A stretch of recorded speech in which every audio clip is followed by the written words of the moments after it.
Chapitre 84. La paix soit avec vous. Arrivés à Jérusalem, les deux disciples entrent par la porte orientale qui, pendant les fêtes, reste ouverte la nuit. Les maisons sont plongées dans l'obscurité et le silence, mais les voyageurs se dirigent à travers les rues étroites, à la lumière de la lune naissante. Ils se rendent à la chambre haute où Jésus a passé la soirée qui a précédé sa mort. Ils savent que malgré l'heure avancée, ils y rencontreront leurs frères. Ceux-ci ne se livreront pas au sommeil avant d'avoir acquis une certitude au sujet de la disparition du corps du Seigneur. Ils constatent que la porte de la chambre est barrée avec soin. Ils frappent, mais n'obtiennent pas de réponse. Tout est silencieux. Alors ils disent leur nom. On ouvre avec prudence. Ils entrent et un autre entre avec eux, invisible. Puis la porte est vite refermée, car on redoute les espions. Les nouveaux arrivés trouvent tout le monde dans l'agitation et la surprise. On entend dans la salle des exclamations de reconnaissance et de louange. Des voix s'écrient « Le Seigneur est réellement ressuscité et il est apparu à Simon ».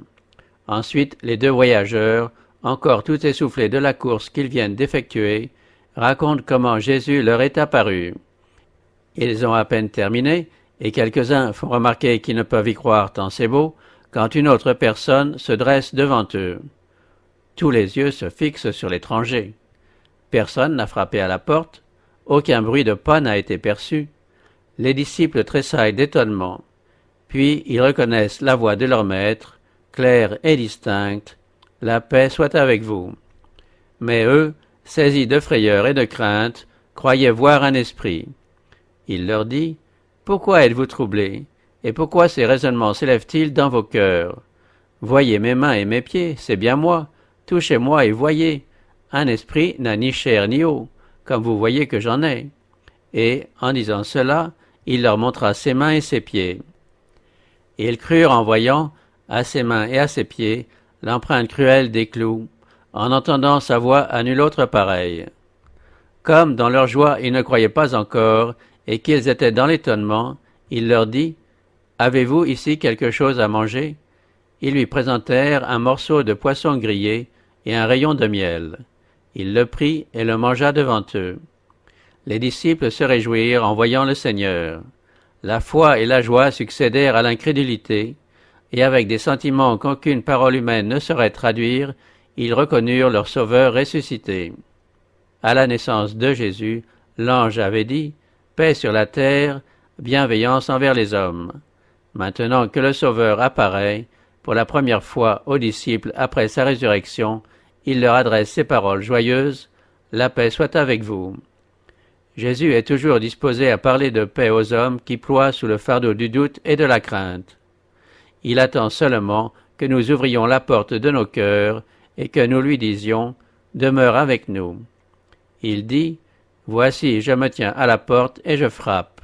Si quelqu'un entend ma voix et ouvre la porte, j'entrerai chez lui, je souperai avec lui et lui avec moi. » La résurrection de Jésus est un symbole de la résurrection finale de tous ceux qui dorment en lui. Nous reconnaîtrons nos amis comme les disciples ont reconnu Jésus. Si dans leur vie mortelle ils ont été difformes, infirmes ou défigurés, ils ressusciteront avec un corps parfaitement sain et harmonieux, mais leur identité sera parfaitement conservée dans ce corps glorifié. Alors nous connaîtrons comme nous sommes connus. Sur le visage où se reflètera la lumière qui resplendit sur la face de Jésus, nous retrouverons les traits de ceux que nous aimons. En revoyant les disciples, Jésus leur rappela les paroles qu'il leur avait dites avant sa mort, que tout ce qui était écrit à son égard dans la loi de Moïse, dans les prophètes et dans les psaumes devait s'accomplir. Alors il leur ouvrit l'intelligence pour comprendre les Écritures, et il leur dit « Ainsi il est écrit que le Christ souffrirait, qu'il ressusciterait d'entre les morts le troisième jour, et que la repentance en vue du pardon des péchés serait prêchée en son nom à toutes les nations, à commencer par Jérusalem, vous en êtes témoins. » Les disciples commencèrent de comprendre la nature et l'étendue de leur œuvre. Ils devaient proclamer au monde les vérités admirables que le Christ leur avait confiées. Les événements de sa vie, sa mort et sa résurrection, les prophéties qui annonçaient ces choses, le caractère sacré de la loi de Dieu, les mystères du plan du salut, le pouvoir que Jésus possède de remettre les péchés, il devait attester toutes ces choses et les faire connaître au monde. Il devait annoncer cette bonne nouvelle. La paix et le salut s'obtiennent par la repentance et par le pouvoir du Sauveur. Après ces paroles, il souffla sur eux et leur dit, « Recevez l'Esprit Saint. Ceux à qui vous pardonnerez les péchés, ils leur seront pardonnés, et ceux à qui vous les retiendrez, ils leur seront retenus. » Le Saint-Esprit ne s'était pas encore manifesté dans sa plénitude, car le Christ n'était pas encore glorifié. L'effusion abondante de l'Esprit n'eut lieu qu'après l'ascension du Christ. Tant que les disciples ne l'avaient pas reçu, ils n'étaient pas à même de prêcher l'Évangile. Mais dès ce moment, le Christ souffla sur eux son esprit pour leur permettre de remplir les fonctions officielles dans l'Église. Comme il leur confiait un mandat sacré, il tenait à bien graver dans leur esprit la pensée que cette œuvre ne pouvait être accomplie sans le secours du Saint-Esprit. Le Saint-Esprit est le souffle de la vie spirituelle dans une âme. La communication de l'Esprit, c'est la communication de la vie du Christ. Celui qui le reçoit est mis en possession des attributs du Christ. Ceux-là seuls qui sont enseignés de Dieu, ceux en qui l'Esprit opère et qui manifestent dans leur propre vie la vie du Christ, sont dignes de représenter l'Église et d'exercer un ministère en sa faveur. Ceux à qui vous pardonnerez les péchés, dit le Christ, ils leur seront pardonnés, et ceux à qui vous les retiendrez, ils leur seront retenus. Personne ne doit se croire autorisé par ces paroles à juger ses frères. Ceci a fait l'objet d'une défense renfermée dans le Sermon sur la montagne. Ce droit n'appartient qu'à Dieu. Mais l'Église, en tant qu'organisation, a une responsabilité à l'égard de chaque membre. Son devoir est d'avertir, d'instruire et si possible de relever ceux qui sont tombés dans quelque faute. Reprend, censure, exhorte, avec toute patience et en instruisant, dit le Seigneur. Il faut s'occuper avec soin de ceux qui se conduisent mal, avertir toute âme qui se trouve en danger, ne permettre à personne de s'abuser soi-même, appeler chaque péché par son nom, répéter ce que Dieu a dit concernant le mensonge, la violation du sabbat, le vol, l'idolâtrie et tout autre mal. Ceux qui commettent de telles fautes n'hériteront pas du royaume de Dieu.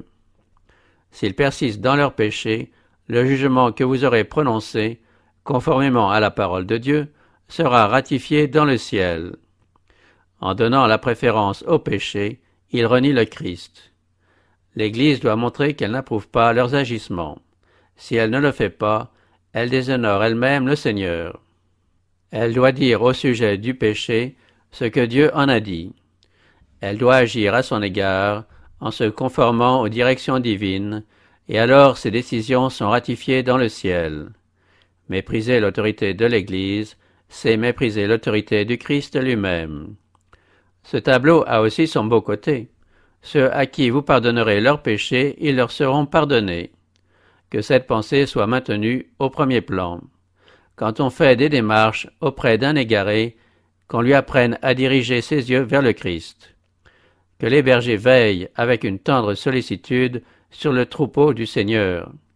Qu'ils parlent aux pécheurs de la grâce et du pardon du Sauveur, et l'encouragent à se repentir et à croire en celui qui peut pardonner. Qu'ils déclarent, en s'appuyant sur l'autorité de la parole de Dieu, « Si nous confessons nos péchés, il est fidèle et juste pour nous pardonner nos péchés et nous purifier de toute injustice. » À tous ceux qui se repentent, cette assurance est donnée. Il aura encore pitié de nous, il mettra sous ses pieds nos iniquités. Oui, tu jetteras tous leurs péchés au fond de la mer. Que l'Église accueille avec des sentiments de reconnaissance envers Dieu le pécheur repentant. Qu'on le fasse sortir des ténèbres de l'incrédulité pour l'introduire dans la lumière de la foi et de la justice. Qu'on place sa main tremblante dans la main secourable de Jésus. Une telle rémission des péchés sera ratifiée dans le ciel. C'est seulement dans ce sens que l'Église a le pouvoir d'absoudre le pécheur. La rémission des péchés ne s'obtient que par les mérites du Christ. Il n'est donné à aucun individu, à aucune société, d'affranchir une âme de sa culpabilité. Le Christ a chargé ses disciples de prêcher la rémission des péchés en son nom à toutes les nations, mais eux-mêmes ne pouvaient enlever une seule tache de péché. Car il n'y a sous le ciel aucun autre nom donné parmi les hommes par lequel nous devions être sauvés. Lorsque Jésus se retrouva pour la première fois avec les disciples dans la chambre haute, Thomas n'était pas présent. Il entendit les récits de ses compagnons et eut des preuves abondantes que Jésus était ressuscité. Mais son cœur restait sombre et incrédule. D'entendre les disciples parler des manifestations merveilleuses du Sauveur ressuscité, son désespoir ne faisait qu'augmenter. Si Jésus était réellement ressuscité d'entre les morts, il n'y avait plus lieu d'espérer un royaume terrestre et charnel. La vanité de Thomas était blessée de ce que le Maître se fût révélé à tous les disciples sauf à lui. Décidé à ne point croire, il passa toute une semaine à ressasser son malheur, qui lui paraissait plus grand en face de l'espérance et de la foi de ses frères. Pendant ce temps, il répétait souvent « Si je ne vois dans ses mains la marque des clous, si je ne mets mon doigt à la place des clous, et si je ne mets ma main dans son côté, je ne croirai point. » Il ne voulait pas se fier aux yeux de ses frères, ni faire dépendre sa foi de leur témoignage. Bien qu'aimant ardemment le Seigneur, il avait laissé l'envie et l'incrédulité prendre possession de son esprit et de son cœur.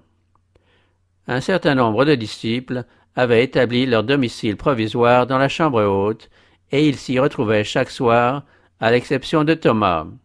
Un soir cependant, Thomas se décida à rejoindre les autres disciples. Malgré sa défiance, il espérait vaguement que la bonne nouvelle était vraie. Pendant le repas, ils s'entretenaient des preuves que le Christ leur avait données dans les prophéties. Jésus vint, les portes étant fermées, et, debout au milieu d'eux, il leur dit « La paix soit avec vous ». Puis le Maître s'adressa directement à Thomas. « Avance ici ton doigt, regarde mes mains, avance aussi ta main et mets-la dans mon côté, et ne sois pas incrédule, mais crois. » Ces paroles montraient que Jésus n'ignorait pas les pensées et les remarques de Thomas. Le sceptique savait que ses compagnons, n'ayant pas vu Jésus pendant la semaine, n'avaient pu entretenir le Maître au sujet de son incrédulité. Alors il reconnut le Seigneur dans celui qui se tenait devant lui. Il ne voulait pas d'autre preuve. Le cœur débordant de joie, il se jeta aux pieds de Jésus en s'écriant « Mon Seigneur et mon Dieu !» Jésus, tout en acceptant cet hommage, lui adressa un tendre reproche. « Parce que tu m'as vu, tu as cru. Heureux ceux qui n'ont pas vu et qui ont cru. » La foi de Thomas eût été plus agréable au Christ s'il s'était montré disposé à accepter le témoignage de ses frères. Si tous voulaient imiter l'exemple de Thomas, personne ne pourrait être sauvé par la foi, puisque celle-ci ne peut être fondée que sur le témoignage d'autrui. Plusieurs de ceux qui s'abandonnent au doute s'excusent en disant qu'ils croiraient s'ils avaient les preuves qu'ont eues Thomas et ses compagnons. Ils ne voient pas qu'ils ont non seulement les mêmes preuves, mais beaucoup d'autres. Bon nombre de ceux qui, comme Thomas, attendent que tout motif de douter ait disparu, ne verront jamais l'exaucement de leurs désirs. Peu à peu, ils se verront confirmés dans l'incrédulité. Ils ne savent pas ce qu'ils font, ceux qui s'habituent à ne considérer que le côté sombre des choses, à murmurer et à se plaindre. Ils sèment le doute, et c'est le doute qu'ils récolteront. Au moment où la foi et la confiance seront indispensables, plusieurs se trouveront incapables de croire et d'espérer. Par sa façon d'agir avec Thomas, Jésus a donné une leçon à tous ses disciples. Son exemple nous montre comment nous devons nous conduire à l'égard de ceux dont la foi est faible et qui avancent sans cesse leurs doutes. Jésus n'a pas accablé Thomas de reproches et il n'a pas engagé de controverse avec lui. Il s'est simplement révélé à celui qui doutait. Thomas était déraisonnable en fixant les conditions de sa foi. Mais Jésus, par un amour généreux et plein d'égards, renversa toutes les barrières. Il arrive rarement que l'incrédulité soit vaincue par la controverse. Au contraire, elle se met sur la défensive et trouve de nouveaux appuis et de nouveaux prétextes. Mais que Jésus se révèle comme le Sauveur crucifié, plein d'amour et de miséricorde, et bien des lèvres laisseront échapper involontairement le cri de Thomas, « Mon Seigneur et mon Dieu ».